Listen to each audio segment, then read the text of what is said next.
I never used to like this car. The first one I drove was a beige on beige pre-facelift base model. Polyurethane steering wheel, cloth seats, 16-inch wheels. And I argued that the Accord Euro was almost as fast and equally as comfortable and practical, but it looked better, it handled better, it was higher spec, had more modification potential, had a better transmission and got better fuel consumption.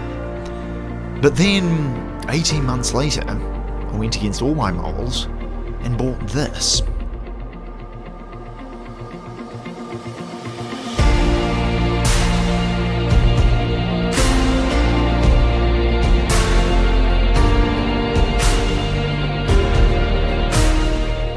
Top-spec, leather, low Ks, one owner, fully serviced Mugen V6.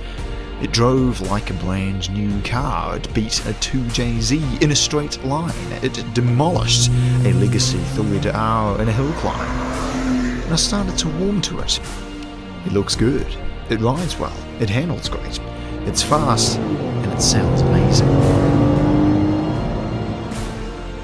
I still wouldn't recommend a base model. But now that I've got my hands on a nice Mugen one like this, oh, it is good, man.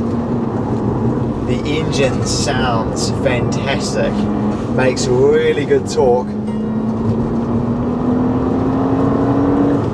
and goes really, really well, I've got to say. And even though it doesn't have a tiptronic mode, which would always be nice to have, you can just put it in 2, which is really the only gear that you need for these more sort of twisting, winding back roads. It no longer drives like a couch. It actually makes a nice sonorous noise. And with the bigger wheels and lower profile tyres, and with this one having RE003s, it's a lot better on a twisting back road like this. It handles well, it's got great steering feel, very, very good torque.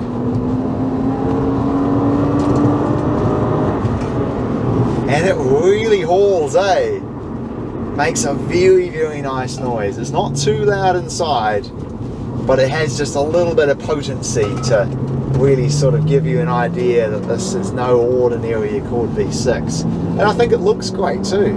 With the Mugen kit, it really gives this a much better stance, and definitely the bigger 17-inch wheels make a huge difference alongside that. But then the other part of this car that I've really liked is that, you know, while we filmed that $3,000 3-litre challenge, I was obviously spending most of the time doing this sort of thing, bashing it around, and I managed to take out the hill climb contest, which really surprised a lot of people, I think. But at the same time, it is still a really smooth and nice and comfortable car to drive.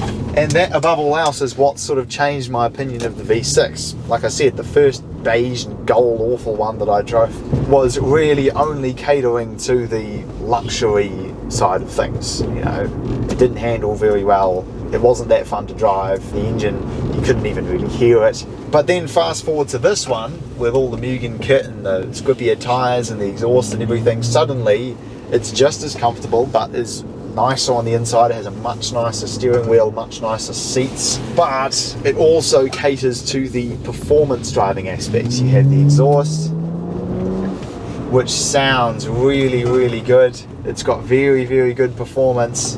Overall, it is interesting how my opinions change on cars. There are a lot of cars that I didn't like for instance the 3-litre R Legacy, the one that I drove in that video, felt a bit tired, and then I got my hands on a newer facelift one with an exhaust, with a bunch of other bits and pieces on it, and most importantly the Bilstein suspension, and that just transformed that car and went from being a decent, reasonably fast, but kind of ruined by the average gearbox feel and the very average handling, to then suddenly it did handle very well and did have a better feeling gearbox because it wasn't quite so high Ks and old and awful and ruined. And this is very much a similar story. Originally drove the V6, didn't like it because I drove the wrong version. Now that I've got my hands on this, and it's a lot nicer. I definitely learned my lesson with this car. The version is important. If you drive a car and you don't really like it, try a different version of it. Maybe a different engine, different transmission, a different generation, because you never know. You might just love it.